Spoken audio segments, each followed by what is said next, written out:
Hello and welcome. I'm Lloyd and welcome to the Dressing Gown Diary. This is the preview show of the first test of the 2017 Lions Tour to New Zealand. I don't know about you guys out there, but I literally feel like this is Christmas Eve. I'm so excited. It is what everyone's been waiting for. 4 years build up to get to this point. We're about to launch into a test series. It all kicks off 8:35 tomorrow morning or 8:35 tomorrow night if you're down in New Zealand watching, you fortunate little buggers.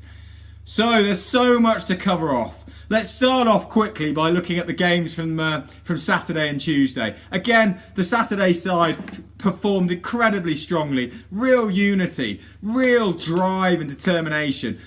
Again, a few opportunities in attack went astray, but what they're starting to do is form partnership and play strongly.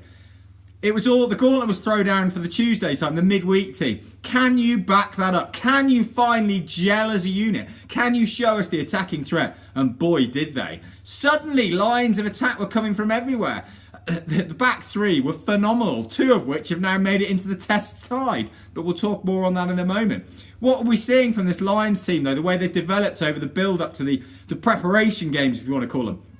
Well, their line speed in defence has been another class. They really are closing down these Kiwi attacks. The regional sides all carry power and aggression and ability to see lines in attack, but they've just been closed down so fast they really don't know what's going on. There's clearly a PR game going on as well with the blocking. Farrell's got his point across, and it's good to see the referees are picking that up. I hope that happens tomorrow as well, because the All Blacks have always been famous for a little nudge here, a little block here, a little foot out here, change a line of running. But if that's pulled up, it only has to be pulled up once, and it will change the focus in the defensive setup of how New Zealand can defend.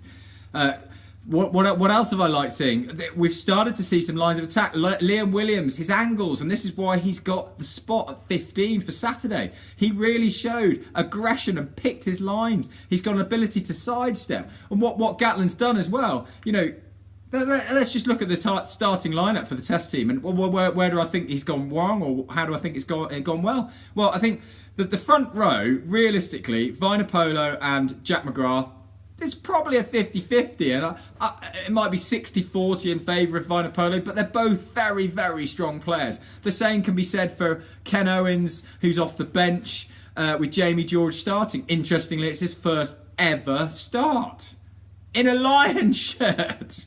Controversial it may be. And Furlong has been phenomenal. The work rate through those guys. And Sinclair, a massive unit. So clearly the Lions want to play a power game with that pack, that front row. Tie them into scrums. Get a big shove on. Tire the Kiwis out. We've got to make sure that they don't have the energy and verve when they have the ball in attack. You've got to tire them out of the set pieces, and that comes into the second row as well with Wyn Jones and Cruz and Itoje off the bench. We're looking at big units here. We've got to tire them out. I want to see a lot of driving mauls. I want to see those guys having to work in defence. Tires your legs out, tires your arms out, tires your body out. There's been a lot of question marks over whether Wyn Jones is worthy of his place. Wyn Jones is a great player. He's a very, very committed player. He's an inspirational guy behind the scenes. A lot of the pros like what he does because he does the stuff that's maybe not so flair. He gets on with it. He gets his head down. Gets through stuff. Now, clearly, Itoje, you see him a bit more perhaps around the pitch because he does bring these turnovers and he does make massive hits, which perhaps Wyn Jones doesn't. But let's be honest, we're in a good position here where we've got three top quality second row players. So if Wyn Jones doesn't perform, he's off. And then, this is something that the Lions team as a whole have to think about.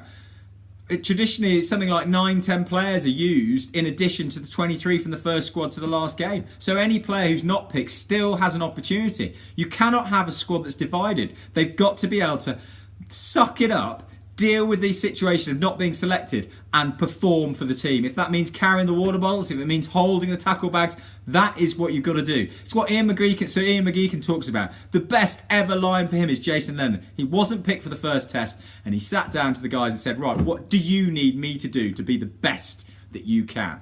Now that's what it's about being about a Lion. It's contributing towards the team ethic, the team mentality, to ensuring that the whole is better than the individual. The back row's solid as a nut. They play well together already. Faletau nailed on, and you cannot question why Omani is in the team. And I think he's worthy of being captain.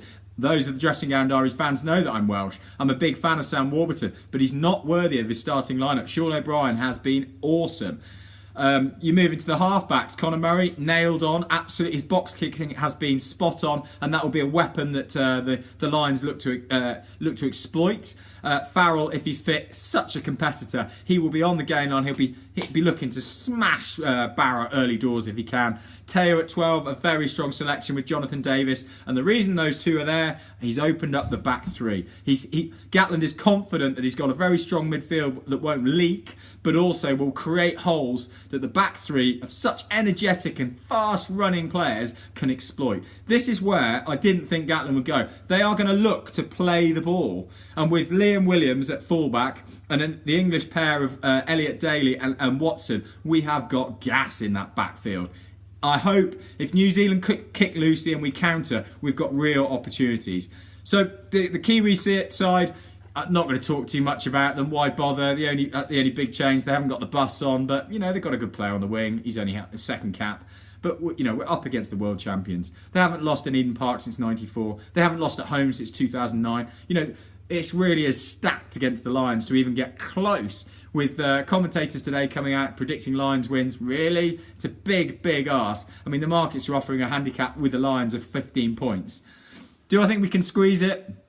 I think it will come down to one score. I think it will be tight. It depends on the interpretation from the referee at scrum time, whether the Lions can drag the All Blacks into an arm wrestle and a scrap. They've got the pack to do it.